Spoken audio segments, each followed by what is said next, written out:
Республикада журт фракциясынан депутат Кенжебек Бокоевдун кызына кол салуу боюнча кылмыш иши ачыла электигин бүгүн 16-июлда Бишкек шаардык ички иштер башкармалыгынын башчысы Сталбек Рахманов билдирди. Бул боюнча кылмыш иши ачыла элек, кылмыш кылган адамдарды издөө иштери жүрүп жатат, деди өз сөзүндө. Белгилей кетсек, 2017-жылдын 24-ноябрында Бишкек шаарынын 12-кичи районунда депутат Кенжебек Бокоевдун 17 жаштагы кызына белгисиз адамдар кол салышып, бычак менен бутка сайып качып кетишкен.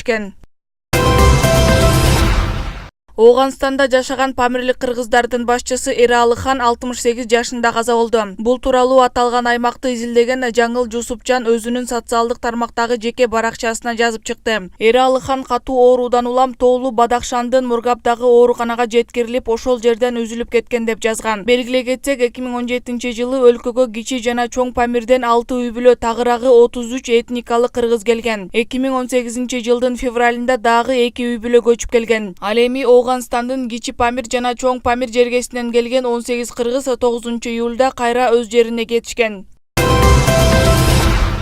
Ошто 5 жашар кыз сууга агып каза болду. Бул тууралуу Ош шаардык ички иштер башкармалыгынын басма сөз кызматы билдирди. Окуя 15-июлда саат 17:00 чамасында катталган. 5 жаштагы Акбермет ата-энеси менен Ош шаарына караштуу Өзгүр айылына конокко келген. Ал каналдын жээгинде ойноп жаткан учурда кароосуз калган. Наристенин ата-энеси ажырашып кеткендиктен ал ата-энесинин колунда тарбияланып жаткан, деди басма сөз кызматы.